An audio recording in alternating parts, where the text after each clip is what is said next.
अस्सलाम वालेकुम ताताल organic farms.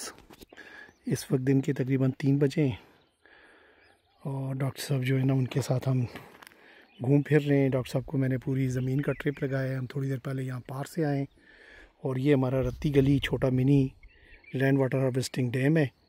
तो ये डॉक्टर साहब से पूछते हैं कि डॉक्टर साहब आपने क्या आपकी टेक है इसके बारे में। ये हमारी एफ़र्ट फ्रूटलेस है या इसका कोई लॉन्ग टर्म में फ्रूट्स हैं, कोई इन्वायरमेंट पे क्लाइमेट पे हम कोई इफ़ेक्ट डालेंगे से या नहीं डालेंगे? देखा जी, माशाल्लाह जो मैंने देखा है, इन्होंने जो वसाइल अल्लाह की तरफ से अवेलेबल हैं उनको इन्होंने महफूज करने की बहुत अच्छी कोशिश की है। मतलब जैसे ये पानी है, पानी अब पूरे पंजाब में बल्कि पूरे पाकिस्तान में दुनिया में ख़त्म हो रहा है, लेकिन मैंने ये देखा तादाद में ये पानी इन्होंने ये इनका बढ़ रहा है ये पानी, और ये आइंदा के इनकी ज़रूरत के लिए और ज़्यादा ये बढ़ रहा है। और ये इसको ऐसे संभाल रहे हैं कि आइंदा के लिए इनको इस फार्म के लिए इनको पानी नहीं ज़रूरत होगी। मैं कहता हूँ ये पानी इतना है, अगर एक साल की बारिश ना हो तो फिर भी इनके लिए पानी बहुत बहुत है।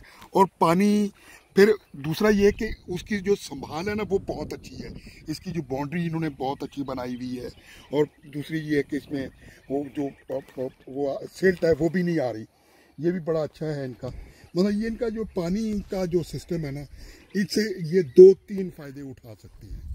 मतलब ये अपनी इरिगेशन कर सकते हैं, इसमें लाइफ स्टॉक ये ग्रो कर सकते हैं। जैसे मैंने इनको दूसरे फार्म पे बताया था, ये डक फार्मिंग कर सकते हैं, इस पे ये फिश फार्मिंग इन्होंने की है, इस पे डक फार्मिंग कर लेंगे। और एग्रीकल्चर के लिए भी पानी है। बहरहाल किस्सा मुख्तसर ये कि इन्होंने वसाइल को बहुत अच्छे तरीके से संभाला हुआ है। अब इसको मज़ीद इसको करना है प्यूरीफाई, तो ये जितना करेंगे ये उनको उतना पैदा होगा। फिर ये कि ये एक बहुत सबाब का काम कर रहे हैं। ये रेन वाटर जो पानी है उसको महफूज कर रहे हैं। हमारे पूरे पंजाब में, पूरे पाकिस्तान में रेन वाटर को ज़ाया कर रहे हैं, लेकिन ये लोग उसको महफूज कर रहे हैं। ये बड़ी खुशी हुई है। और इनको बल्कि मेरा तो इसमें पानी में कोई ज़्यादा तजर्बा नहीं, क्योंकि मेरा ज़्यादा हॉर्टिकल्चर और एग्रीकल्चर में है। तो ये अगर कोई इनको गाइड करे ना, सही कोई इरिगेशन डिपार्टमेंट का कोई बंदा हो, तो इनके पास ये महफूज वसाइल बहुत अच्छे हैं। इनको मज़ीद कैसे प्रिजर्व किया जा सकता है, मज़ीद आगे कैसे इसको यूज़ किया जा सकता है, वो इनको ज़रूर गाइड करना चाहिए। इनको डाटा दें और कि ये कैसे इसको और अच्छा करें। लेकिन जो मैं यानी कि हालांकि समझ इसकी इरिगेशन सिस्टम का मैं इतना नहीं हूँ, लेकिन मुझे देख के ये अच्छा हुआ कि इनके लिए पानी की ज़रूरत नहीं है, इनके पानी के वसाइल बढ़ रहे हैं। जैसे ये अपनी ये रिटेन वाल बना रहे हैं पानी रोकने के लिए, और दूसरा सारा कर रहे हैं। बाकी तो जी आप भी देखेंगे, आप देख के ही अपना कुछ बता सकेंगे कि क्या है। पर मैं तो बड़ा देख के बड़ा खुश हुआ। बहुत ही अच्छा इन्होंने सिस्टम किया हुआ है। अल्लाह इनकी मदद करे।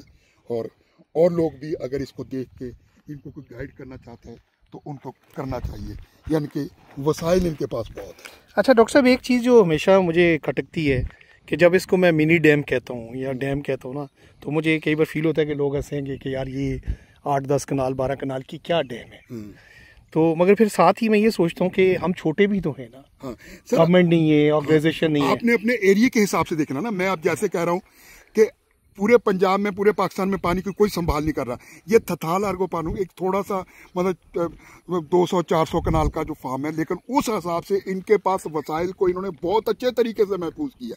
इनकी जो रेशो है वसाइल महफूज करने की वो बहुत ज़्यादा है। 200% इसकी वसाइल की वो है। आप एरिया भी देखें ना, उस एरिया के हिसाब से इन्होंने पानी बहुत महफूज किया हुआ है। और एक छोटे से पानी एरिया से इतना पानी जमा कर दिया है इन्होंने, ये भी तो आप देखने की बात है ना। अब इसको मजीद यानी कि इन्होंने वो कहते हैं ना कूजे में समंदर, इन्होंने कूजे में समंदर किया हुआ है। अच्छा डॉक्टर साहब, दूसरा ये कि हमने ये भी कोशिश की कि अब जैसे मैंने आपको बताया कि वो जो डाइक है हमारा, वो सामने वाला, वो 50 फुट ऊंचा है। तो अगर हम प्रेशर से पानी छोड़ेंगे तो ये सारी इरोजन होगी और ये चाहे आप आरसीसी कर दें कट जाएगा। तो ये माशाल्लाह देखें हमने प्रॉपर स्पिलवे बनाया है। फिर उसके आगे हमने जिस तरह स्टेयर्स हैं इस तरह स्टेप्स बना के पानी के प्रेशर को डेसिपेट किया। अच्छा, इसमें हमारे पास एक मलिक वारिस साहब हैं, वो मेरे पास आते रहते थे। वो उन्होंने भी मुझे इस पे गाइड किया कि इसको कैसे इसको सेट करेंगे ना। तो सर आपका बहुत शुक्रिया आपके आने का। और रत्ती गली जो है ना, इसका नाम है, या आप गूगल करें तो भी नज़र आएगा ताताल ऑर्गेनिक फार्म्स में। और रत्ती गली का जो है वो मैंने सर को भी बताया कि जब ये मैं यहाँ डोज़र के साथ काम कर रहा था तो एक बच्चा अपनी बकरियां चराते वहाँ खड़ा था और मैंने उसको देखा कि वो डोज़र की थंब के साथ पाँव दबा रहा था। तो मैंने पूछा, मैंने कहा बेटा डांस करना है? उसने कहा करना है। तो ही उसने स्टेप शुरू कर दिए। फिर मैंने देखा कि लिप सिंगिंग कर रहा है। तो मैंने उससे पूछा कि बेटा क्या गा रहे हो, क्या कोई गाना है? कहते हाँ मैं गाऊँ, आप सुनेंगे? मैंने कहा सुना दो। तो उसने मुझे सुनाया कि पटवारी में कि मैं रत्ती गली खड़ा हूँ और तुम आई नहीं हो, गिला कर रहा था अपनी गर्लफ्रेंड से।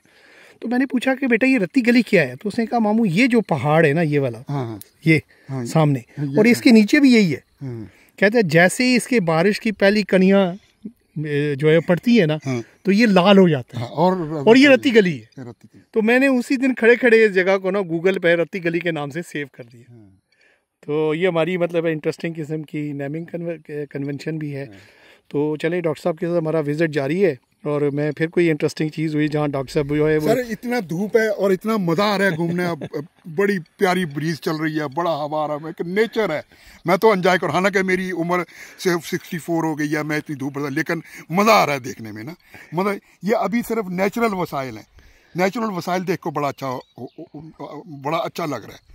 तो यहाँ टेक्निकल लोगों को आना चाहिए, इनको गाइड करना चाहिए ताकि ये मज़ीद इनको तक़वियत मिले, ये मज़ीद अच्छा काम करें। बहरहाल फिर भी ये अपनी समझ मुताबिक ये बहुत अच्छा काम कर रहे हैं, बहुत ही अच्छा काम कर रहे हैं। अल्लाह इनको जी सर थैंक यू, बहुत शुक्रिया। चलें हम अपने विज़िट के साथ जो है ना कंटिन्यू करते हैं। तो इंशाल्लाह अभी आपको मैं सर ग्रेप्स वाले टेरेस पे ऊपर लेके जाऊँगा, वो दिखाऊंगा। थैंक यू, अल्लाह हाफिज़।